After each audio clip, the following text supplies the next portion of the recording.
नमस्कार. आत्ताच गोव्यामध्ये 56वा आंतरराष्ट्रीय चित्रपट महोत्सव संपन्न झाला. या चित्रपट महोत्सवाच्या समारोप कार्यक्रमामध्ये अभिनेते रणवीर सिंग यांनी कांतारा चित्रपटाच्या संदर्भात या चित्रपटातील जे मुख्य भूमिका आहे, ज्या चामुंडा देवीला त्या ठिकाणी महिला भूत म्हणून त्याचा ठिकाणी उल्लेख करण्यात आला आहे, फिमेल घोस्ट म्हणून त्याचा उल्लेख त्या माध्यमातून त्यांनी केला.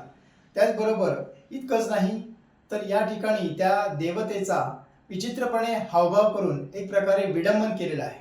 या रणवीर सिंग यांच्या कृतीचा आम्ही अत्यंत तीव्र शब्दामध्ये निषेध करतो. कालच पणजी येथील पोलीस स्थानकामध्ये आम्ही या विरोधात तक्रार नोंद केली आहे.